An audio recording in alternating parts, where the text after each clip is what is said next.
امام جعفر صادق علیہ السلام میرے بادشاہ کا دور تھا. اللہم صلی اللہ محمد والے. مولا مدینے کے بازار سے گزرے اور ایک شخص درزی ہے, وہ کپڑے سی رہا. کپڑے سیتا سیتا وہ ساتھ کچھ گنگنا رہا تھا, کچھ شعر پڑھ رہا تھا. امام کے قدم جائے پھر واپس آئے. امام نے قریب آ کر رکا, کتنا اچھا ہو تو اسی زبان سے ہمارے قصیدے پڑھے. تیری یہ زبان ہماری مدحت میں کیوں نہیں بولی؟ اس نے کہا یا ابن رسول اللہ, میرے پاس علم نہیں ہے, بڑا چاہتا ہوں کہ میں آپ کے فضائل پڑھوں لیکن میرے پاس علم نہیں. یہ بات پنڈی بھٹیاں میں ضرور کہوں, آل محمد کی محبت کتابوں سے نہیں عطا سے ملتی ہے. جتنے بھی میری قوم کے نوجوان بیٹھے ہو, میرے بادشاہ کا فرمان ہے ہمارے دشمنوں میں گھرے ہوئے ہو اور چاروں طرف سے سوالوں کی بارش ہو جائے. امام کہتے ہیں ایک لمحے کے لیے بھی اپنی جہالت میں پریشان نہ ہونا, آنکھیں بند کرنا, ہم 14 تیری زبان بھر کے گفتگو تو ہماری وکالت کا ارادہ کر, ہم تیری زبان پہ اپنی گفتگو جاری کر دیں. قبلہ اذان رضوی صاحب اتنا کہنا تھا, اسے کہا امام نے کہا کتنا اچھا ہو تیری زبان میری مدحت میں بولے. اسے کہا مولا میرے پاس تو علم ہی نہیں. اتنا کہنا تھا یا امام نے زمین سے ایک مٹی کا ذرہ اٹھا کے اسے کہا زبان کھول. زبان پہ امام نے یوں مٹی کا ذرہ رکھا. مٹی کا ذرہ رکھنا, اس نے آنکھیں بند کر کے کھولی. کھول کے اس نے چوک پہ کھڑے ہو گیا, آؤ میں تمہیں علی کے فضائل سناؤں. مجھے منبر عزت آل محمد کی قسم ہے, القطرہ کتاب میں لکھا ہے کہ لوگوں کا رش اکٹھا ہو گیا. اس نے علی کے فضائل پڑھنے شروع کر دیے. لوگوں کے ہاتھ دل پہ آ گئے. لوگوں نے کہا ہمارا دل اپنے سینے سے باہر نکل رہا ہے, ہمارے دماغ پھٹنے کے قریب آ رہے ہیں. یہ جو باتیں تو کر رہی ہے زندگی میں ہم نے کبھی کسی بشر سے نہیں سنی. یہ تو نے کہاں سے پڑھی ہے, یوں نے کہاں سے سیکھی ہے. اتنا کہنا یہ بستی سے باہر نکل گیا. اس نے دریا کے کنارے میں جا کے علی کے فضائل پڑھنے شروع کیے. پانی ابل ابل کے کناروں سے باہر آنا شروع ہو گیا. اس نے منہ آسمان کی طرف کر کے پڑھنے شروع کیے. پرندے پھڑک پھڑک کے زمین پہ گرنے شروع ہو گئے. یہ مدینے کی بستی میں داخل ہوا. لوگوں نے اپنے گھروں کے دروازے بند کر لیے. امام جعفر صادق نے آگے اس کا ہاتھ پکڑا. اس کا مولا کیا بھر دیا میرے سینے میں, نہ انسان برداشت کر رہے ہیں, نہ حیوان برداشت کر رہے ہیں, نہ چرند برداشت کر رہے ہیں. امام مدینے کے باہر لے گئے. امام نے ایک پتھر میں بٹھا گا, اب تو پڑھ میں سنتا ہوں.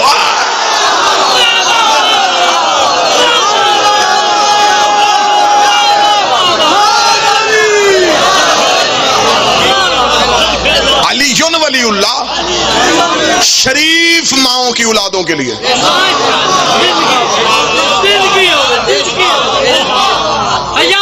شیعہ ہو, 4 چیزیں زندگی میں کبھی نہ چھوڑنا. علی ولی اللہ نہ چھوڑنا, حسین کا ماتم نہ چھوڑنا, سید کی توہین نہ کرنا, بطول کے دشمن کی عزت نہ کرنا.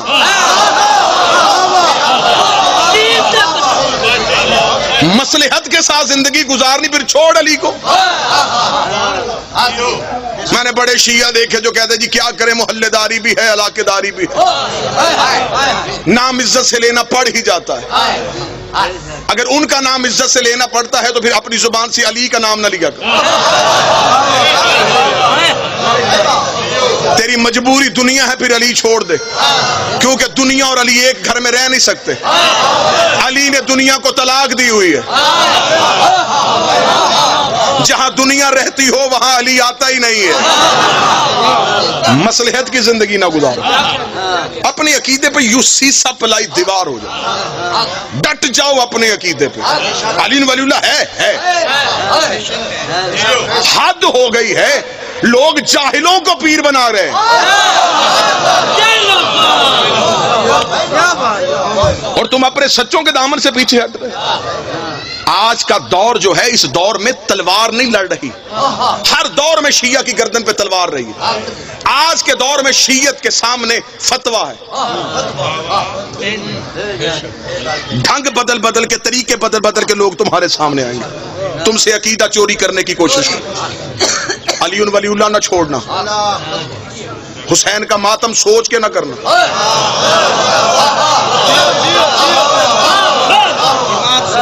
بدن پہ خون شریف ہے تو حسین کے نام پہ ضرور نکالنا.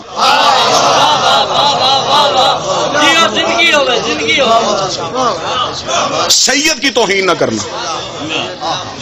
دو جگہوں پہ نکاح پڑھا گیا علی کا، ایک فرش پہ ایک عرش پہ. فرش پہ رسول نے پڑھا، عرش پہ توحید نے پڑھا. سیدوں کے شجرے بھی دو چلے، ایک فرش والے سید،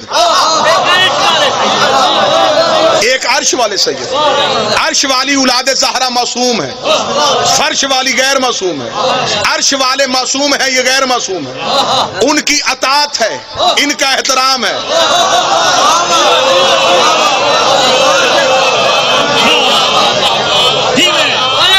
عرش والوں کی اطاعت ہے، وہ معصوم ہے. ان کی اطاعت ہے ان کی عصمت کی وجہ سے، ان کا احترام ہے ان کی نسبت کی وجہ سے. گھر میں خاک شفا مسلے پہ رکھ کے چوم کے سجدہ کرتے ہو، مٹی کا حیا کرتے ہو، خون کا کیوں نہیں کرتے؟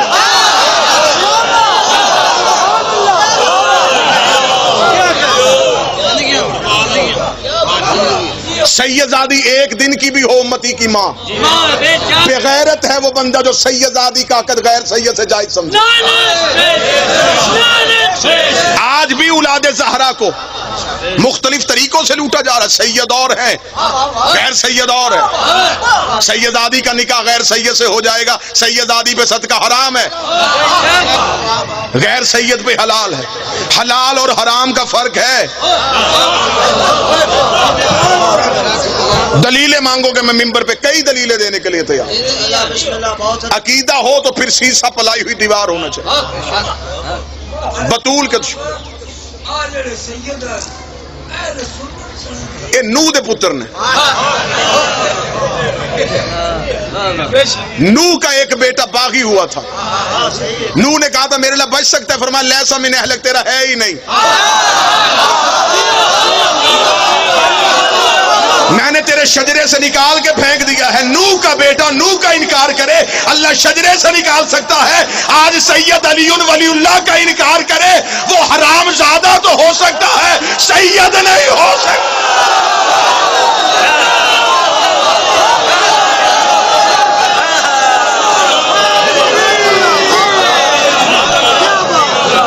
کیونکہ کائنات کا دستور ہے.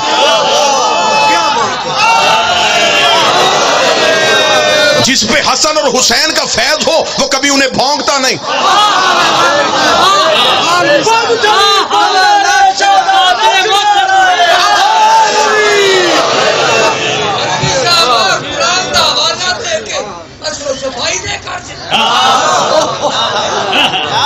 احترام ہے نسبت کی وجہ سے،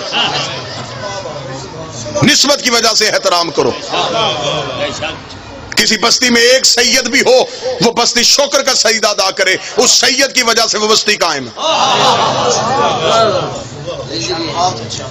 امام فرماتے ہیں کبھی عرش پہ جا کے تمہیں زمین دیکھنی پڑے تو زمین پہ جہاں تمہیں چمکتے ہوئے گھر نظر آئے، سمجھنا یہاں زہرا کی اولاد رہتی.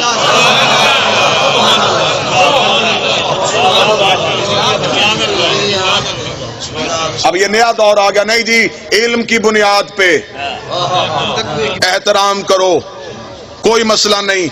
سید گناہگار ہو کوئی عزت جائز نہیں. یہ سوال معصوم سے کیا گیا تھا. اب میں معصوم کا حوالہ دینے لگا ہوں. معصوم کا حوالہ سننے کے بعد پھر کسی کو مولوی کی بات پہ یقین آئے، وہ شجرہ ضرور چیک کرے. ممبر آل محمد پہ ذاتی خیال حرام ہے. آپ مجھ سے کوئی سوال پوچھے، اگر میں قرآن اور نص معصوم نہیں دے سکتا، میرا کوئی حق نہیں اس سوال پر جواب دینے کا.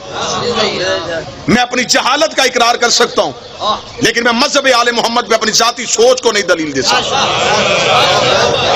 معصوم سے ایک بندے نے پوچھا مولا اگر سید گناہگار ہو تو؟ امام نے فرمایا اگر صاحب کردار ہو، کردار دے کے عزت کرو. صاحب کردار نے نسبت دے کے عزت کرو. اس نے کہا مولا اگر صاحب کردار نہیں تو پھر عزت کیوں؟ امام نے فرمایا قرآن کی جو آیتیں ناسخ ہیں اور جو منسوخ ہیں، کیا ان منسوخ آیتوں کی عزت نہیں کرتے؟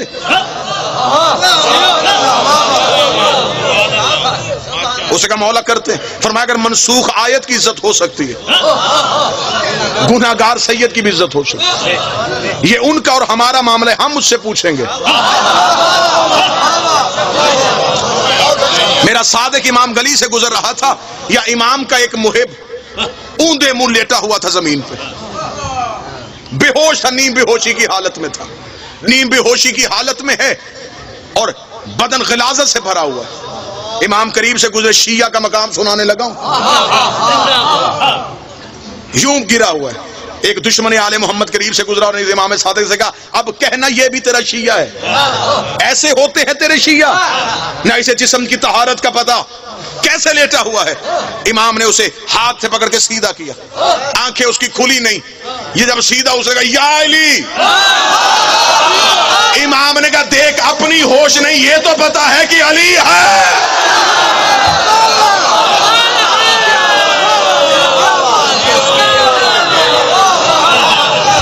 اس بے ہوشی کی حالت میں بھی مر گیا تو جنت میں جائے گا.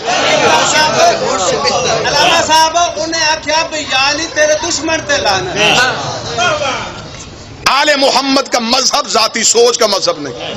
دکھ اور تکلیف مجھے تب ہوتی ہے جب بچہ پیدا شیعہ کے گھر میں ہو، کان میں اذان علی ولی اللہ دی جائے، ماں بچپن سے گود میں بٹھا کے مجلسوں میں آتی رہی ہو، اور پھر وہ ہاتھ میں توضیح المسائل اٹھا کے ہم سے پوچھے اس میں علی کہاں لکھا ہے. پاک بی بی کے نوری محل میں کھڑا ہو کے کہہ رہا ہوں علی ولی اللہ توضیح المسائل کا مسئلہ نہیں. توضیح المسائل مسئلوں کی کتاب ہے، علی مسئلہ نہیں ہے. علی کوئی مسئلہ ہے؟ توضیح المسائل سے نماز دیکھو، روزہ دیکھو، واجبات غسل دیکھو. علی ولی اللہ ڈھونڈنا ہے تو قرآن دیکھ. علی ولی اللہ کو توضیح المسائل کا مسئلہ نہیں. بڑا جاہل ہوتا ہے وہ اسٹوڈنٹ جو ریاضی کا سوال سائنس کی کتاب سے ڈھونڈ رہا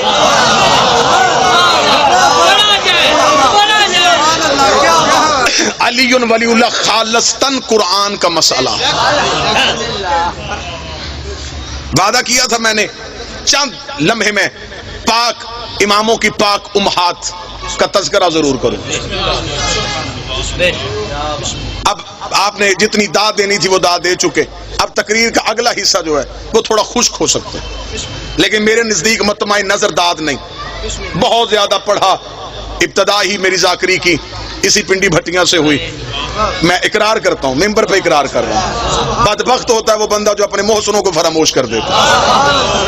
میری زندگی کی ابتدا، میری خطابت کی عمر یہیں سے شروع ہوئی. پاک سیدہ نے جو عزتوں سے نوازا، مجھے فخر ہے کہ میری دشمنی کی وجہ علی ہے.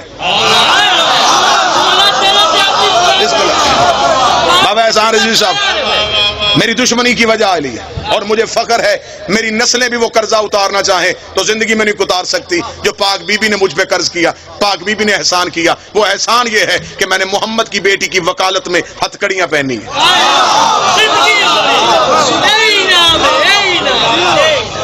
اور ہمیں ہتھکڑیوں سے ڈر اس لیے نہیں لگتا کہ ہمیں مائیں بچپن میں کڑی پہنا دیتی.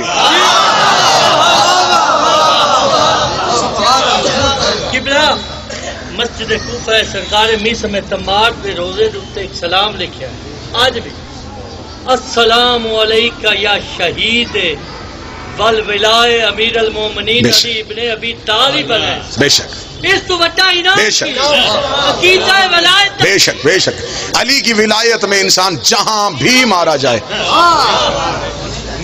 آج کی کیونکہ یہ ایام ہے پاک سیدہ کے، معصوم نے فرمایا، جناب سیدہ کے حوالے معصوم نے فرمایا اگر کوئی شیعہ چاہتا ہے کہ اس کی پہلی رات جب قبر میں ہو اور علی اس کی قبر میں اس سے ملاقات کے لیے آئے تو اس سے چاہیے کہ اپنی زندگی میں زہرا کی مظلومیت ضرور بیان کیا کرے.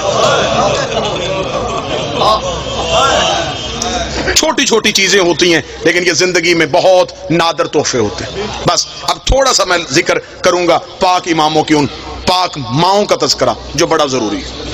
تو جو ہے سرکار مکمل توجہ کے ساتھ، مکمل آگہی کے ساتھ آپ اس ذکر کو ضرور سماعت فرمائیں گے جو میں تلاوت کرنے لگا. کسی بھی شخص کی پہچان ہمیشہ ہوتی ہے حسب اور نسب کی وجہ سے. عزتیں ہمیشہ حسب اور نسب کی وجہ سے پہچان. یہ لفظ آپ نے بڑا سنا ہے، حسب نسب. تھوڑی تشریح کر دیتا ہوں. حسب کہتے ہیں کردار کو، نسب کہتے ہیں خاندان کو. ہمیشہ حسب دیکھا جاتا ہے کہ یہ صاحب کردار ہے یا نہیں، پھر نسب دیکھا جاتا ہے کہ اس کی نسبت کس خاندان سے. بہت سے لوگ یہ ایسے ہوتے ہیں جن کی نسبت اچھی ہوتی ہے، حسب ٹھیک نہیں ہوتا. اور بہت سے لوگ ایسے ہوتے ہیں جن کا نسب ٹھیک نہیں ہوتا، حسب اچھا ہوتا ہے. جیسا کہ محمد بن ابی بکر میں اس لیے خشک موضوع نہیں چھیڑ رہا تھا، یہ بات میں اس لیے نہیں کر رہا تھا، یہ موضوع میں اس لیے نہیں چھیڑ رہا تھا کہ اس موضوع کا تعلق مکمل خاموشی کے ساتھ ہے، اور ہمارے مذہب آل محمد میں فقہ جعفریہ میں شیعوں میں قانون بن گیا ہے جس مجلس میں خاموشی ہو اسے فیل سمجھا جاتا ہے۔ لہٰذا میں نے اس لیے پہلا حصہ آپ کی مکمل توجہ حاصل کر لی تاکہ مجلس کو مکمل فیل تصور نہ کیا جا سکے۔ بسم اللہ سرکار، آپ زندہ و سلامت رہیں۔ حسب اور نسب یہ پہچان ہوتی ہے۔ حضرت آدم کے دو بیٹے حابیل اور قابیل، قابیل نے حابیل کو قتل کر دیا۔ اس میں اگر آپ کو ناموں کی پہچان نہ ہو سکے کہ ان میں سے قاتل کون ہے مقتول کون ہے، ہمیشہ یاد رکھیے گا قاتل والی کاف جس کے نام پہ ہے وہ قاتل ہے، قابیل۔ اس نے حابیل کو قتل کر دیا۔ پھر خدا نے آدم کو دو بیٹے دیے، ایک کا نام شیس، ایک کا نام یافس۔ شیس اور یافس سے حضرت آدم کی نسل چلی۔ ان کے لیے اللہ نے جنت سے دو حوریں اتاری، ایک کا نام نزلہ، ایک کا نام منزلہ۔ شیس اور یافس کی نسل دنیا میں قائم ہو گئی۔ شیس کو اللہ نے 12 بیٹے دیے اور یافس کو اللہ نے 12 بیٹیاں دی۔ ان دونوں کی خاندانوں کی آپس میں شادیاں ہونی شروع ہو گئی اور نسل انسانی پھیلنا شروع ہو گئی۔ شیس اور یافس سے نسل انسانی چلی۔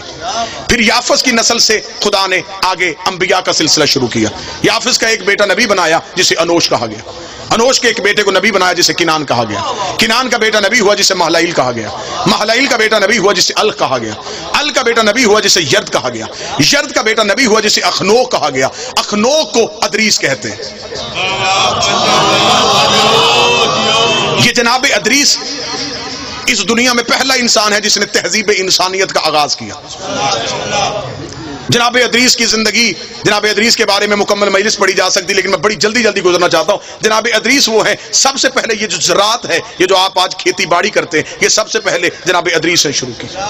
گنتی سب سے پہلے ادریس نے ایجاد کی۔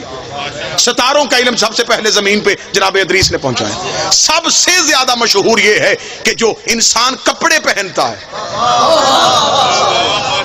اسے کپڑے پہننے کا سلیقہ ادریس نے سکھایا۔ ادریس نام پڑا تھا درس دینے کی وجہ سے۔ استاد کہلائے انبیاء کے، لہذا انہیں ادریس کہا گیا۔ کپڑے سینے کا ہنر انہیں اللہ نے عطا کیا۔ پھر جب انہیں کپڑے سینے کا طریقہ آ گیا، خدا نے کہا تجھے کپڑے سینے کا طریقہ آ گیا ہے، اب میں تجھے جنت میں بٹھا لیتا ہوں کیونکہ مجھے جنت کے مالکوں کا لباس چاہیے۔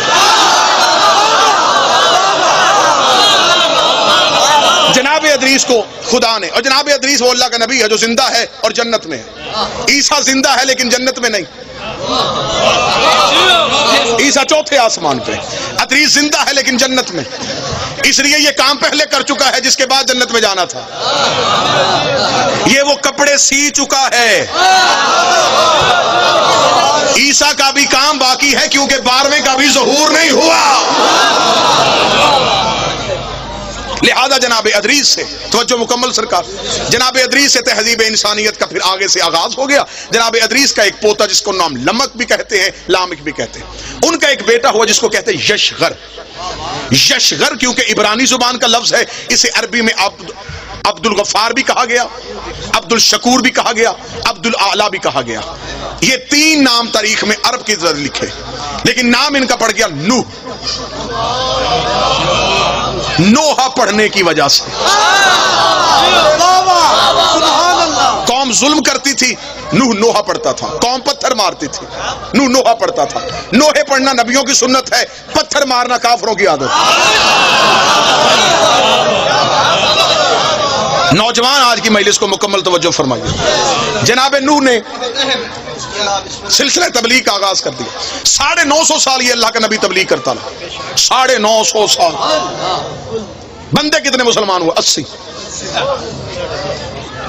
950 سال تبلیغ، 80 بندے مسلمان۔ 950 سال کے بعد جناب نوح نے کہا میرے اللہ بس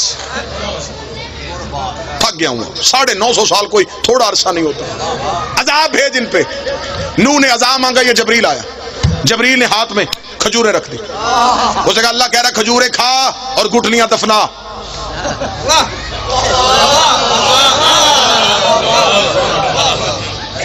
اب دیکھیں حد ہو گئی، مانگا اس نے عذاب تھا۔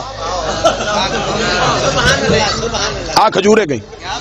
نوح نے کہا میں 950 سال کے بعد اگر مانگا ہی مانگا تو اس نے کھجوریں کیوں بھیج دی؟ جبریل نے کہا خدا کہہ رہا ہے کہ کھجوریں کھا اور اس کی گٹلیاں زمین میں دفنا، ان سے کھجور کا درخت پیدا ہوگا، جب وہ کھجور کا درخت پیدا ہو جائے اس کھجور کے درخت کے لکڑیاں اتارنا، اس لکڑی کے پھٹے بنانا، ان پھٹوں سے پھر ایک کشتی بنانا۔ نوح نے کہا کہ کیونکہ جو زمیندار بندے بیٹھے گے میری اس بات کو ضرور یقیناً اس پہ دلیل دیں گے، کھجور وہ درخت ہے جو دیر سے جوان ہوتا ہے، بیری کہتا، سفیدہ کہتا، کوئی اور درخت کہتا، خدا نے کہا کھجور سے بنا۔ نوح نے کہا کھجور کب جوان ہوگی، کب لکڑیاں اتاروں، میں کسی اور درخت کی لکڑیاں اٹھا لوں؟ لفظ سننا، لفظ، میں کسی اور درخت کی لکڑی اٹھا کے اس سے بناؤں؟ جبریل نے کہا تجھے نہیں پتا سفینہ بننا ہے نجات کا، نجات کے سفینے کو یہاں کی لکڑی لگ ہی نہیں سکتی۔ کون شیعہ ہے جسے نبی کی حدیث نہیں یاد؟ نبی نے کہا میری اہل بیت کی مثال سفینہ نوح کی ہے، اگر نوح کی کشتی کو یہاں کی لکڑی نہیں لگتی تو اہل بیت میں کوئی گناہگار کیسے آ سکتا؟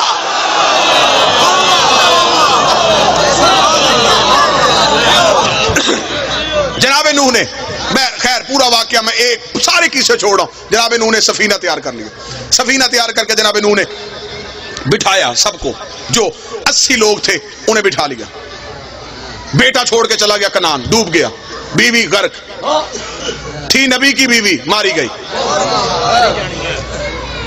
تھا نبی کا بیٹا غرق ہو گیا، جوڑے جوڑے بٹھانے شروع کر دیے، جانوروں کی ہر نسل، کیونکہ دوبارہ پوری دنیا نے غرق ہونا تھا، نئی دنیا آباد کرنی تھی، لہذا ہر مخلوق کا جوڑا چاہیے تھا۔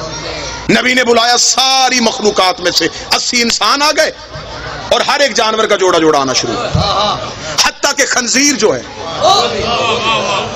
یہ بھی نوح کی کشتی کی طرف دوڑا۔ اس کی مادہ نے اس سے پوچھا کہاں جا رہا ہے؟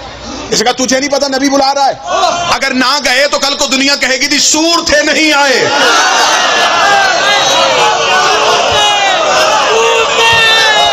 کوئی بندہ تو ہوگا جو صدر کی قدر کرے گا۔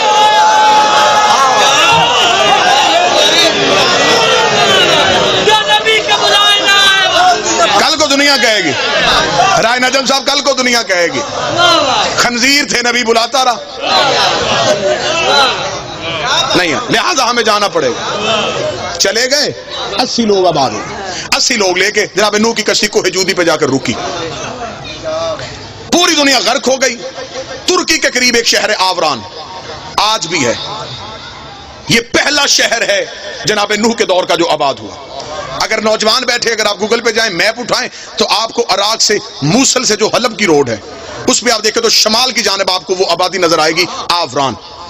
یہ زمانہ قدیم کا سب سے پرانا شہر ہے جو آج بھی آباد ہے۔ یہاں پہ آ کے وہ 80 لوگ آ کے ٹھہرے، انہوں نے اس شہر 80 لوگوں نے وہ شہر آباد کیا۔ وہاں پہ آج بھی ایک گلی ہے، ایک بازار ہے جسے کہتے ہیں سوق السمانیہ، 80 لوگوں کی آباد کی ہوئی گلی۔ سمانیان کہا جاتا ہے 80 کو، سوق کہا جاتا ہے عربی میں بازار کو، 80 لوگوں کا آباد کیا ہوا بازار۔ یہاں پہ آ کے انہوں نے یہ شہر آباد کر لیا۔ جب یہ شہر آباد ہو گیا تو پھر ایک ایسی بیماری ہے جس سے یہ 80 لوگ دنیا سے چلے گئے۔ نوح کے 3 بیٹے اور ان کی اولاد بچ گئی، حام، سام اور یافس۔ اب خدا نے دوبارہ نسل انسانیت کا آغاز کر دیا۔ حام، سام، یافس، نوجوان یاد رکھیے گا آج کی تقریر، حام، سام اور یافس۔ اب اس سے نسل انسانیت شروع ہونے لگی، کیونکہ خدا اب دوبارہ انسان کو طاہر کرنے لگا ہے، مرکز عصمت پہ انسان کو لے کے واپس آنے لگا ہے۔ اب حام، سام اور یافس یہ 3 بیٹے ہیں جن سے نسل انسانیت کا آغاز ہو گیا۔ حام کے 9 بیٹے، سام کے 9 بیٹے، یافس کے 11 بیٹے، جس سے نسل انسانی چلی۔ اب یہ جو حام ہے اس کے لیے میں نوجوانوں کو بتاؤں، جتنا بھی یہ افریقہ ہے اس ٹائم دنیا کے 7 بر اعظم ہیں۔ اب دیکھیے گا میں پوری دنیا کا نقشہ آپ کے سامنے پڑھنے لگا ہوں۔ جتنا بھی افریقہ ہے، جتنے بھی سیاہ فام لوگ ہیں، سیاہ کالے جتنے بھی لوگ ہیں، یہ جناب حام کی نسل میں سے، یہ اولاد ہے جناب حام کی۔ اس پوری نسل میں سے جو قبیلہ، جو خاندان عزت، روحانیت، عبادت سے مشہور ہوا، اسے کہتے ہیں قبیلہ بربر۔ یہ خاندان بربر وہ تھا جو حام کی اولاد میں سے پاکیزگی، بزرگی، عزت اور فضیلت میں مشہور تھا. جناب فضہ کا تعلق اس خاندان سے تھا. اس خاندان کو نوبیہ بھی کہتے ہیں، اس لیے جناب فضہ کا ایک لقب ہے فضہ نوبیہ، اس خاندان بربر کی وجہ سے. یہ جناب حام کی اولاد ہے. یہ سارا سیاہ فام علاقہ یہ جناب حام کی اولاد میں سے ہیں. اور یہ جو قبطی ہوتے ہیں، جو نجاشی بادشاہ، یہ سارے بھی حام کی نسل میں سے آئے. جناب سام آ گئے. اب جناب سام جتنا بھی عرب ہے، یہ سام نے آ کے عرب کو آباد کیا. یہ عرب جسے ہم آج سعودی عرب کہتے ہیں، یا یہ عراق، یا جتنی بھی یہ علاقہ جہاں پہ عربی بولی جاتی ہے، یہ عرب یہ سارا حجاز کہلاتا تھا. اسے آ کے سام اور سام کے بیٹوں نے آباد کیا. جناب سام اسے آباد کر کے خود جناب سام بر صغیر میں آ گئے، پاک و ہند میں. جناب سام جب بر صغیر میں پہنچے تو یہ پاکستان میں جب آئے تو یہ گجرات میں آئے. آج بھی ہیڈ مرالہ سے جلال پور جٹا کی طرف جاتے ہوئے وہاں پہ 18 نبیوں کی قبریں ہیں. آپ کو پورے پاکستان میں اکثر جگہوں پہ قبریں ملے گی جسے ہمارے لوگ زمانے کے لوگ کہتے ہیں 9 گزے. انہیں پیر سمجھا جاتا ہے. یہ جناب سام کی اولاد میں سے.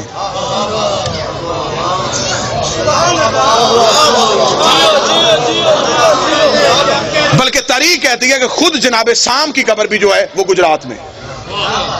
جناب سام بر صغیر میں آ کے آباد ہو گئے. اب جناب سام کی 2 طرح کی نسلیں چلی. ایک نے عرب آباد کیا، ایک نے یہ ہندوستان کو آباد کیا. سب سے زیادہ ان تینوں نسلوں میں سے جو سب سے زیادہ نبی آئے وہ جناب سام کی نسل میں سے آئے. کم از کم تاریخ نے تعداد لکھی ہے 4000 نبی جناب سام کی نسل میں سے. ہمارے رسول کا تعلق جناب سام کی نسل میں سے. جناب سام، اب آپ کو ذہن میں بڑا کوشش کر رہا ہوں، بڑا خوبصورت کر کے آپ کے سامنے بیان. جناب حام کی نسل کالے، قبیلہ مشہور بربر. جناب سام کی نسل عرب اور ہندوستان کے لوگ. قبیلہ جو مشہور ہوا وہ قریش. با عزت، با عظمت، با کردار، عبادت، تقوی، پرہیزگاری کی بنیاد پہ جو سب سے افضل ہے وہ جناب سام کی نسل میں سے یہ سلسلہ قریش چلا، جس میں سے سارے انبیاء آئے. بور تو نہیں ہو گئے آپ اس بات سے؟ اس سے آگے جناب یافس. بسم اللہ سر. اس سے آگے جناب یافس. جناب یافس نے آ کے جتنا بھی ہمارا یورپ ہے، آذربائیجان، ترکمانستان، اٹلی، یورپ، اس سارے کو آ کے جناب یافس کے بیٹوں نے آباد کیا. یہاں پہ سلسلہ چلا جناب یافس کا. جتنے بھی کیسر تھے، ایک بات ہمیشہ یاد رکھیے گا، اکثر ہمارے لوگ ایک بہت بڑی غلط فہمی میں ہیں، اور 98% لوگ اس غلط فہمی میں. وہ سمجھتے ہیں کہ فرعون نام تھا. وہ یہ سمجھتے ہیں کہ کیسر نام ہوتا ہے، کسرا نام ہوتا ہے. نہیں، جتنے بھی مصر کے بادشاہ ہوتے تھے ان سب کو فرعون کہا جاتا تھا. جتنے روم کے بادشاہ ہوتے تھے ان سب کو کیسر کہا جاتا تھا. جتنے ایران کے بادشاہ ہوتے تھے ان سب کو کسرا کہا جاتا تھا. اور جتنے عرب کے بادشاہ ہوتے تھے انہیں سردار کہا جاتا تھا.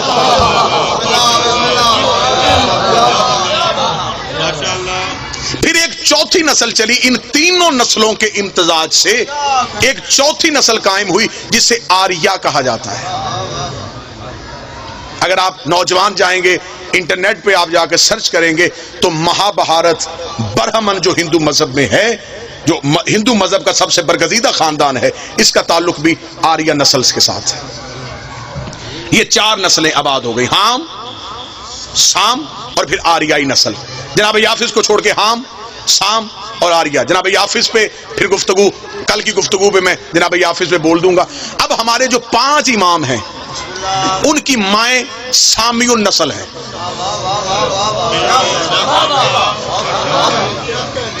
پیر ایسا ہونا چاہیے جس کی ماں کا بھی شجرہ پڑھو تو شرمندگی نہ ہو. امام ہونا ایسا چاہیے، مائیں بھی پاک ہوں، باپ بھی پاک ہوں. جب نبیوں کی مائیں زہرا کا مقابلہ نہیں کر سکتی تو بے اولاد مائیں زہرا کا مقابلہ کیسے کریں؟ سامی النسل. اب میں آپ کے سامنے پڑھ دیتا ہوں. جناب سام کا قبیلہ بربر. جناب حام کا، جناب سام قبیلہ قریش.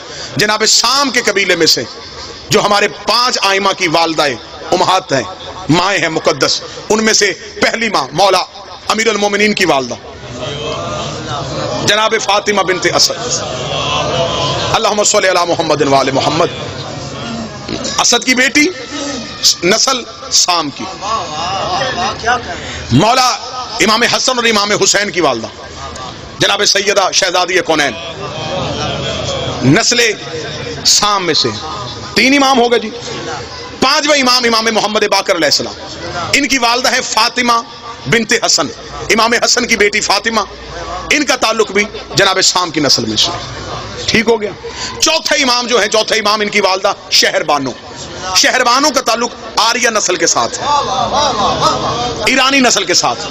یہ جتنی بھی پاک بیبیاں جن کے میں نام لے رہا ہوں، یہ ساری اپنے اپنے دور کی شہزادیاں ہیں۔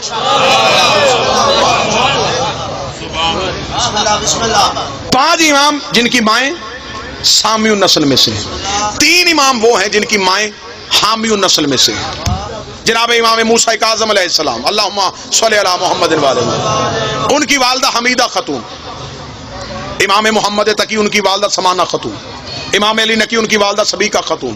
یہ 3 مائیں وہ ہیں جن کا تعلق جو ہے وہ حامی نسل کے ساتھ ہے۔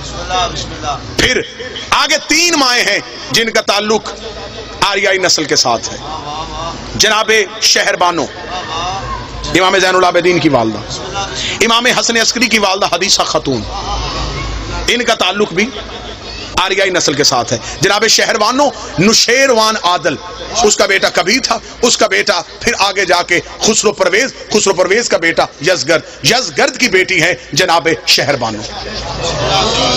ایک جملے میں، بڑی جلدی میں ایک جملے میں ختم کر دیتا ہوں، یہ بی بی شہربانو یہ 2 بہنیں تھیں، گیہان بانو اور شہربانو۔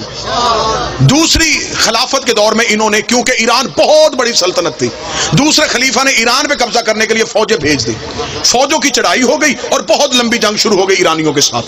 وہاں پہ تیسری خلافت کا دور ختم ہو رہا تھا جب یہ جنگ جیت کے وہاں سے قیدیوں کو قید کر کے پہنچے۔ جب یہ مدینے پہنچے ہیں تو اس وقت تخت میں امیر المومنین بیٹھ چکے تھے، انہوں نے لا کے قیدی مولا امیر کے دربار میں پیش کر دیے۔ مولا امیر المومنین کے دربار میں جب قیدیوں کو پیش کیا تو اس میں یہ 2 بیبیاں بھی تھیں، جناب شہربانو بھی تھی اور جناب گیہان بانو بھی تھی۔ امام علی نے فرمایا فوراً ان بیبیوں کو آزاد کرو، شریف کی بیٹیوں کو یوں قید کر کے نہیں لاتے۔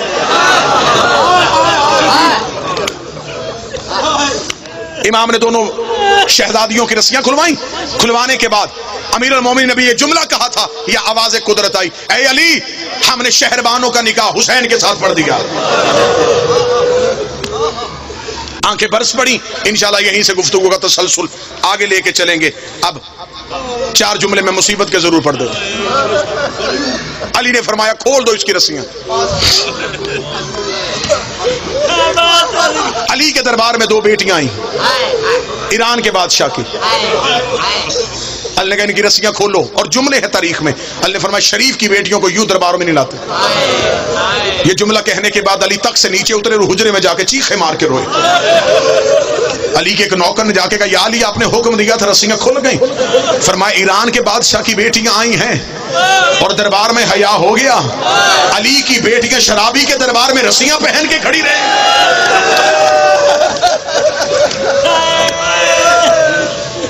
جتنے رو پڑے ہو محمد کی بیٹی اپنے دربار سے کسی کو خالی نہ بھیجے، جو جہاں سے مانگنے کے لیے آئے، رسول کی بیٹی ہر کسی کو دے۔ میرے مالک میرے بھائی مرزا ندیم کے بیٹے کو زندگی عطا فرمائے۔ احسان رضوی صاحب فیصل آباد سے، میرے مالک تمام کو سوائے غم مظلوم کربلا کے کوئی غم نہ دیکھے۔ میرا مالک میاں ذیشان، ان کے جتنے مرحومین ہیں پہلی پرسے میں دعا مانگ رہا ہوں، میرا مالک تمام کو جوار معصومین میں جگہ عطا فرمائے، اس خاندان کو عزاداری کی وجہ سے ہمیشہ عزتوں سے نوازے۔ شہزادی زہرا کی ایک لفظ میں یہاں پہ ضرور کہوں گا، امام حسین علیہ السلام اپنے عزادار سے اتنی محبت کرتے ہیں، عزادار کو حسین یہ کہہ کے بلاتے، اے میری ماں کا مددگار تجھ میں میرا سلام۔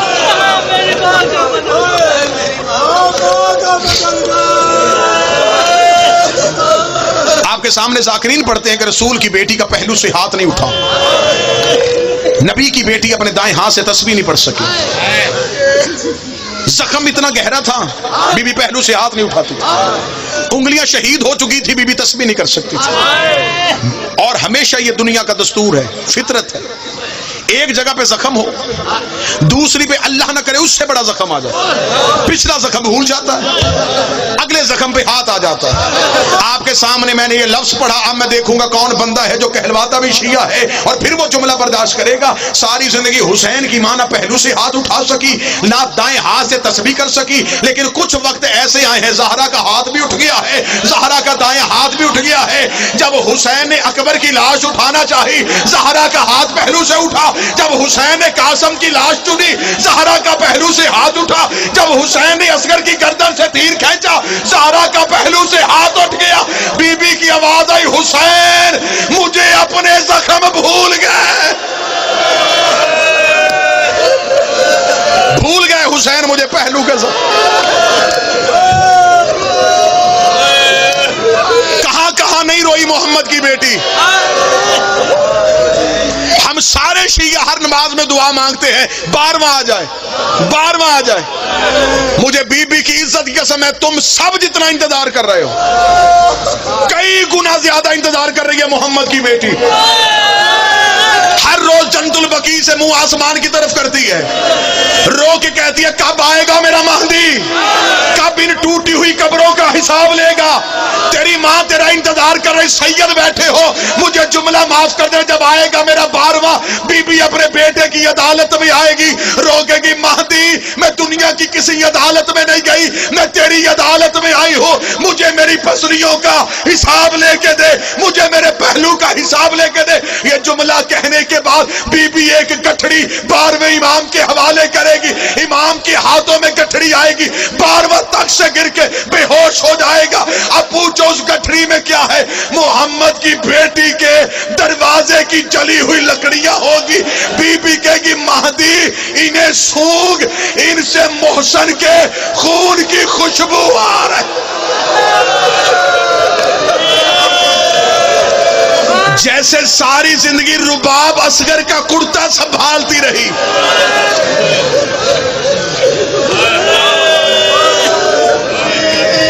بعض روایات نے لکھا شکم میں نہیں, ہاتھوں میں تھا موسن. جب دروازے پہ آگ آ گئی, 36 بدماش دروازہ گرا رہے تھے,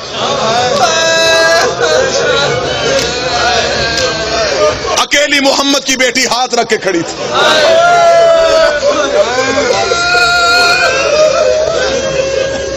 باہر سے کسی نے کہا دروازہ کھول ورنہ ہم آگ لگائیں گے. بی بی نے کہا یہ وہ دروازہ ہے جہاں محمد رکتا ہے, جبریل چھکتا ہے, خبردار دروازے کو آگ لگانے کا نہ کہنا. باہر سے کسی کی آواز ہے, علی کو بھیج, ہم بیعت لینا چاہتے ہیں. اب میں یہاں پہ جملہ کروں گا, میاں ذیشان صاحب ماتمی عزادار ہیں, زوار بیٹھے, مجھے حسین کی عزت کی قسم, دنیا علی قتل کرنے آئی تھی, زہرا درمیان میں کھڑی ہو گئی.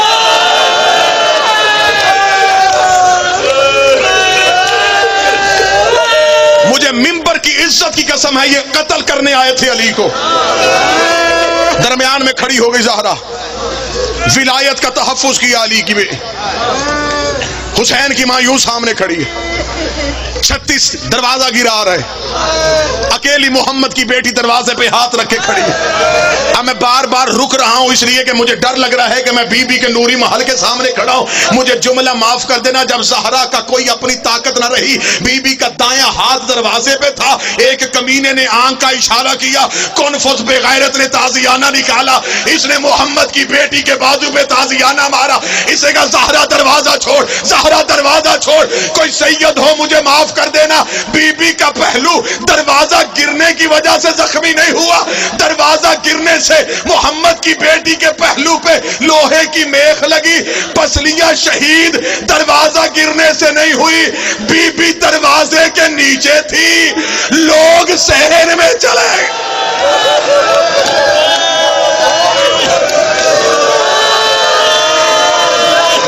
جسے جنت البقیع میں بیٹھ کے رونا نہ آئے.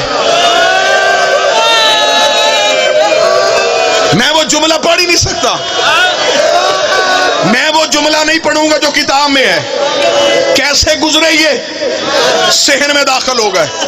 میں بی بی کے روزے کی طرف دونوں ہاتھ کر کے سیدوں سے معافی مانگ کے کہتا ہوں، صرف انہوں نے دروازہ نہیں گرایا، انہوں نے محمد کی بیٹی کی دیواریں گرا دی، انہوں نے محمد کی بیٹی کی گھر کی چھت گرا دی. جب زہرا کے گھر کی چھت گری، بی بی نے تطہیر والی چادر کھولی، کبھی زینب کو سنبھالے، کبھی کلثوم کو سنبھالے، کبھی حسن کو سنبھالے. بی بی نے چادر کے نیچے بچوں کو لیا، آواز کا زینب جیسے آج میں نے تمہیں سنبھالا شام غریبہ جب خیمے کو آگ لگ جائے، میرے حسین کے یتیم کربلا کے صحرا سے ایسے اکٹھے کرنا جیسے آج ماں. الا لعنت اللہ علی القوم الظالمین وسیعلم الذین ظلموا.